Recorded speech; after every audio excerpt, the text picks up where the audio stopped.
गौतम बुद्ध एक स्थान पर बैठकर साधना में लीन थे।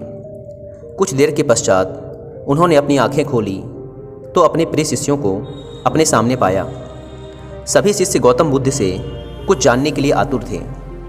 एक शिष्य ने आगे बढ़कर कहा, भंते, हम जानना चाहते हैं कि उपदेशों का वास्तविक मूल्य क्या होता है। शिष्यों को संबोधित करते हुए गौतम बुद्ध बोले, यह आवश्यक नहीं कि कोई भी साधु संत पूर्ण व्याख्या करके ही उपदेश दे, बल्कि वह किसी भी कार्य अथवा इशारे मात्र से भी उपदेश का महत्व समझा सकता है।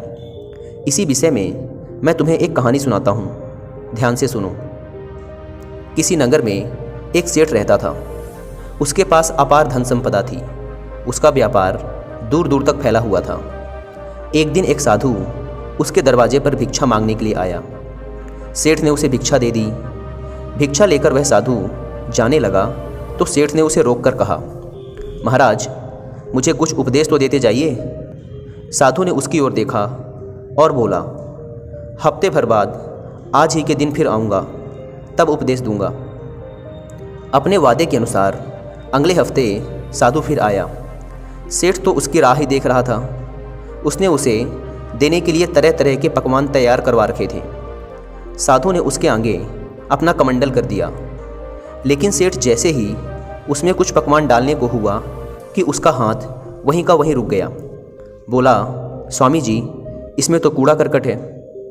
तो साधु ने प्रश्न भरी निगाह से उसकी ओर देखा। सेठ ने कहा, इसे साफ कर दीजिए। साधु ने उसे झाड़ पोंछ दिया। सेठ ने उसमें खाने की चीज़ें डाल दी।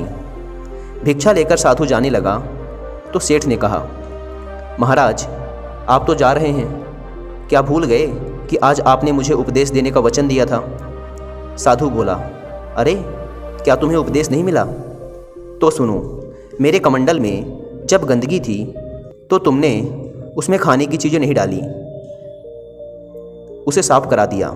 इसी तरह तुम्हारे अंदर काम, क्रोध, लोभ, मोह आदि ना जाने कितनी बुराइयां भरी पड़ी हैं। पहले उन्हें साफ करो, तब कुछ पा सकोगे। तब सेठ को साधु के उपदेशों का मोल समझ में आया और उसने उसको अपने जीवन में ढालने का निश्चय कर लिया।